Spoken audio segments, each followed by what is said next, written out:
Thanks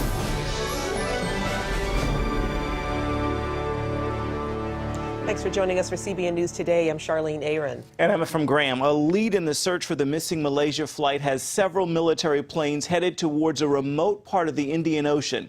A satellite spotted the floating debris at about 4 hours off Australia's coast. Authorities say they could be related to that missing flight. It is not confirmed the objects spotted in the Indian Ocean are from Flight 370. But after long days of fruitless searching, it is something new. This is a lead. It is probably the best lead we have right now, but we need to get there, find them, see them, assess them to know whether it's really meaningful or not. Military search planes from Australia, the U.S., and New Zealand are all headed to the area. Authorities caution visibility is poor, and the images they saw via satellite were very indistinct. But one of the floating objects is nearly 80 feet. The other about 15 feet. We have been in this business of doing search and rescue and using satellite images before, and they do not always turn out to be related to the search, even if they look good. Experts say the size of the debris actually has them questioning whether it's from the missing Malaysian flight. Normally, something so large wouldn't survive a plane crash. Flight 370 vanished March 8th with 239 passengers and crew on board. As the search continues, the FBI is helping to analyze deleted data from a flight simulator found in the captain's home. They might hold hints of unusual flight paths that could help explain where the plane went. Meanwhile, the families of the missing passengers are becoming more frustrated with the lack of progress. Some accuse Malaysian officials of withholding information. Russia is tightening its grip on Crimea despite growing international pressure. Ukraine's acting president says Russian forces have freed its Navy commander taken captive at Navy headquarters. Meanwhile, German Chancellor Angela Merkel told her parliament the G8 summit will not meet in Sochi until the situation changes. She also said the European Union will impose more sanctions on Russia and expand a freeze of bank accounts of Russian officials. And in the U.S., the Pentagon says it will participate in a planned multinational military exercise in Ukraine this summer. We are not going to be getting into a military excursion in Ukraine. What we are going to do is mobilize all of our diplomatic resources to make sure that we've got a strong international coalition that sends a clear message, which is the Ukraine should decide their own destiny. Vice President Biden traveled to the region this week to reassure Russia's nervous neighbors that America will protect them if Moscow proceeds further. The unrest in Ukraine is affecting the everyday lives of ordinary people and not just Ukrainians. That's right. Recently, Americans on a ministry trip experienced a violent confrontation. George Thomas has more. March 16th. Gennady Mokhneko and 6 Americans traveling on this bus had just finished ministering at a women's prison when dozens of pro-Russian demonstrators confronted them on the street. I was really afraid about my team. The confrontation was filmed and uploaded to YouTube. It happened here in the southeastern Ukrainian city of Mariupol, not too far from Russia's border. It was just real aggressive and very, very crazy people. I can't believe this. Mokhneko runs a Christian orphan ministry. He says the demonstrators who were chanting Russia, Russia tried to pull his team off the bus. Fortunately, they managed to get away unhurt, but not before windows were smashed and their tires shot. The incident made the local news. Mokhneko says Russia is sending men across the border to cities like Mariupol to instigate chaos and create a reason for a broader Russian invasion of Ukraine. I have 32 adopted children. I'm afraid about my children. We have real chance for war. Ukraine's prime minister says such instigators will be dealt with. Law enforcement agencies have gathered convincing evidence of the participation of Russian special forces in organizing unrest in the east of our country. There is no place in Ukraine for these warmongers. Violent protests have broken out in several key regions in mainly Russian-speaking eastern Ukraine. And in some cases, pro-Russian demonstrators have taken over government buildings, replacing the European Union flag with a Russian flag. This map shows the extent of the pro-Russian protests. For example, in Donetsk, north of Mariupol, hundreds of demonstrators stormed a government security building this week. The clashes between those for and against Russia are becoming more frequent and violent. The stakes couldn't be higher. Russia is adding more troops and military equipment at its border with Ukraine, poised to easily take cities like Kharkov and Donetsk and advance as far as Kiev, the capital, within 2 or 3 hours. George Thomas, CBN News. Moscow is threatening to soften its stance in nuclear talks with Iran. Russia's deputy foreign minister said the country might have to raise the stakes in response to actions by the U.S. and European Union. It is the latest threat of retaliation for the sanctions imposed against Russian officials over the Ukraine crisis.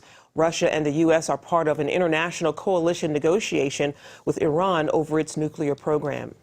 Israel is gearing up for a military strike this year on Iran's nuclear facilities. That is according to the Israeli daily Haaretz. Israeli Prime Minister Benjamin Netanyahu has ordered the Israeli Defense Forces to spend nearly $3 billion for a possible military strike in the coming months. The U.S. and 5 other world powers met this week for a second round of talks in Vienna with Iran over its nuclear program. Israeli leaders compare those talks to a Persian bazaar where Iran delays for time while continuing its nuclear program. Israeli Defense Minister Moshe Ya'alon has apologized for criticizing Washington's stance on Iran's nuclear program. Ya'alon told U.S. Secretary of Defense Chuck Hagel on the phone Wednesday that he didn't mean to harm relations between the two close allies. Earlier this week, Ya'alon said Israel cannot depend on the U.S. to lead any action against Iran's nuclear program and can only rely on itself. 2 weeks ago, Ya'alon said Secretary of State John Kerry was unrealistic and naive for trying to forge an Israeli-Palestinian peace deal. The Venezuelan government is taking action against anti-government protesters. Intelligence agents arrested and jailed opposition mayors who didn't stop rallies and barricades in their cities.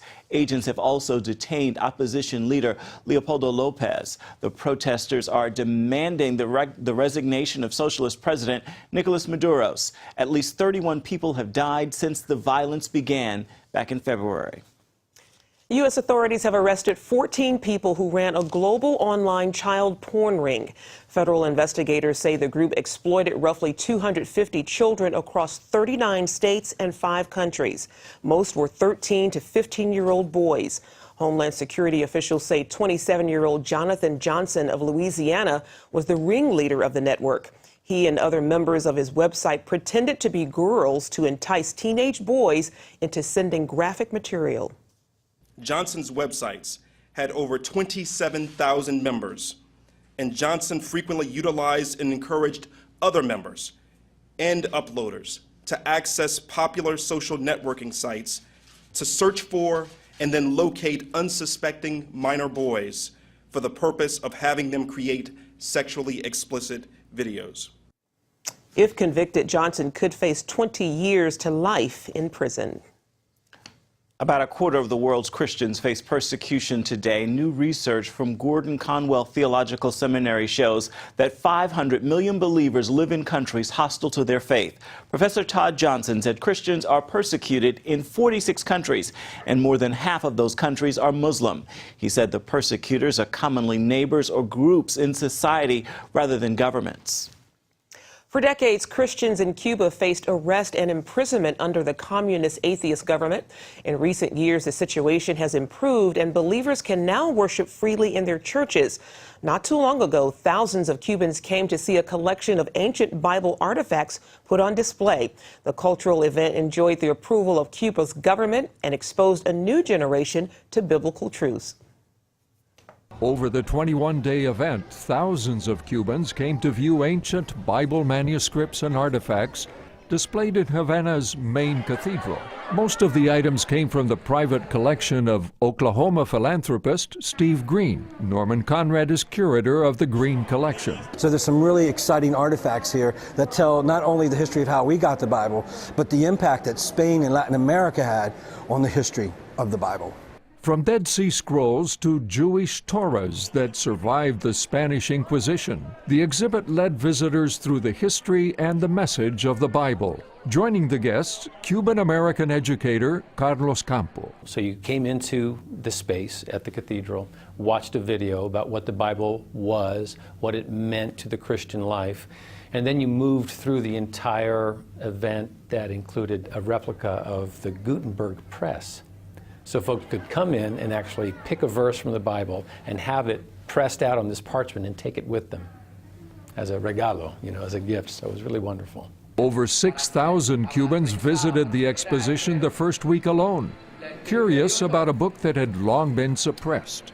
They had not really a lot of experience, obviously, with the Bible for 21 years. Bibles weren't allowed on the island at all, pretty much. There's been some loosening of that, of course, now. But so many folks were interested to see what this was all about. Cuban Christians saw this as an opportunity to promote God's Word to a generation that grew up under communism when the church was suppressed. It was a way to evangelize this country. I've always read about those things in the Bible, and to see them personally is a privilege. I think it's a spectacular experience. I believe this is a great opportunity to announce the good news of Christ through this exposition and through His Word. The exhibition brought together evangelical and Catholic leaders and had the support of the United Bible Society.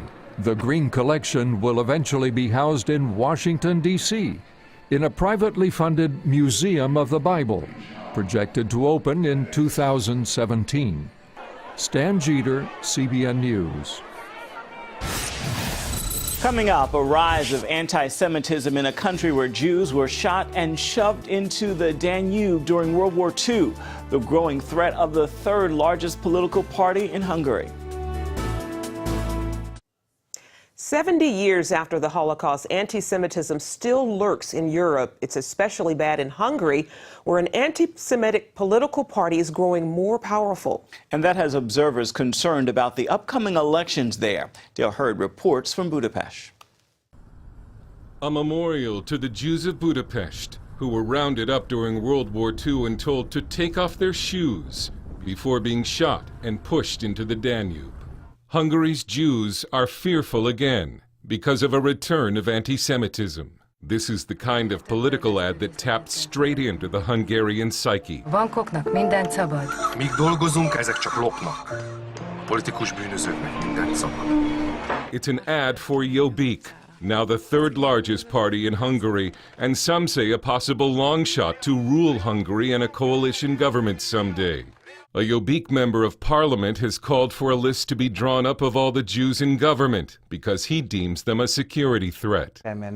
It's clear that Jobbik's basic principles are very similar to the Nazis, especially considering the so-called Jewish problem. And I need to stress that there is a part of the Hungarian society that has a secret sympathy for Jobbik.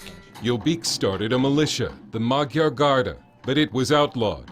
Jobbik claims it was a service organization, but it looked like Aerocross, a Nazi-era party that killed thousands of Jews. It's an open question as to whether Hungarian society is getting healthier or getting sicker. Sadly, I have to say sicker because of growing intolerance, because of growing poverty.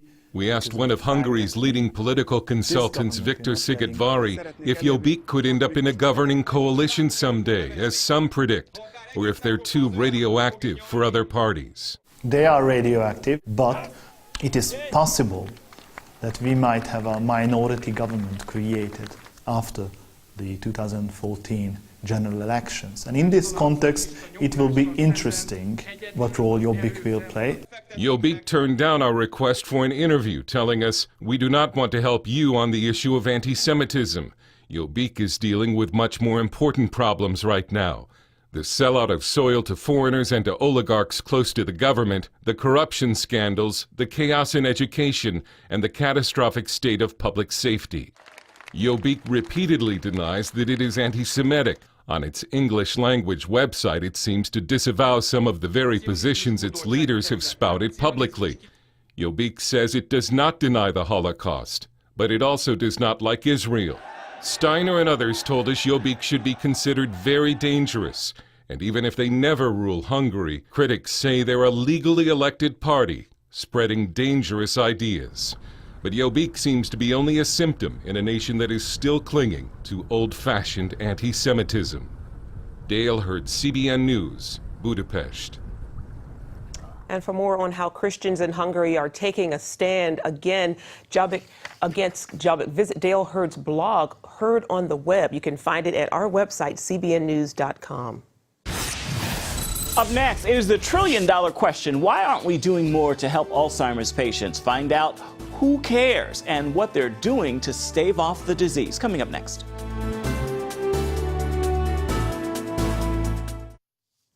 Women are far more likely to get Alzheimer's than men. Women over 65 have a 1 in 6 chance of getting the disease, compared to 1 in 11 for men. That's according to a report from the Alzheimer's Association. And women face another major burden from the disease, as they're more likely to be caregivers for Alzheimer's patients than men.